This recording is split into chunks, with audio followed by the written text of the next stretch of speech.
다음은 채널A가 단독으로 취재한 내용입니다. 국정농단 사태의 장본인 최순실 씨는 각종 인사에도 손을 뻗쳤습니다. 장차관이나 해외공관 대사 등 정부 고위직은 물론이고 공공기관, 민간은행 인사에도 개입했습니다. 이 가운데 검찰은 최순실 씨가 관세청장 인사에 개입했다는 의혹을 수사해 왔는데요. 검찰은 천홍욱 관세청장이 임명된 지 사흘 만에 최순실 씨와 회동한 사실을 확인했습니다. 천 청장은 이 자리에서 최 씨에게 실망시키지 않겠다고 말한 것으로 드러났습니다. 천 청장은 취재진에 최 씨를 만난 적이 있다고 시인했습니다. 배준우 기자의 단독 보도입니다. 지난해 5월 23일 임명된 천홍욱 관세청장. 임명 사흘 뒤인 26일 서울 삼성동에 있는 식당에서 최순실 씨를 만나 최선을 다하겠다고 말한 사실이 검찰 조사로 드러났습니다.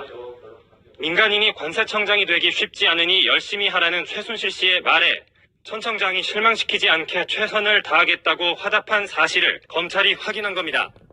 박 전 대통령 검찰 조사에 적힌 내용으로 2015년 3월 관세청 차장으로 퇴직한 천 청장이 1년 만에 청장으로 발탁된 데 따른 대화입니다.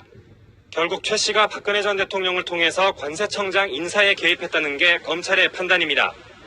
천 청장은 최 씨와 만난 사실은 인정했지만 업무 청탁은 없었다고 해명했습니다.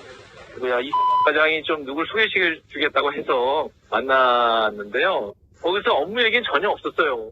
실제로 천 청장은 취임 열흘 만인 6월 3일 신규 면세점 사업자 공고를 냈는데 독과점을 막기 위해서 롯데 등 시장 지배적 사업자에 감점을 주기로 한 정부 개선안이 반영되지 않았습니다.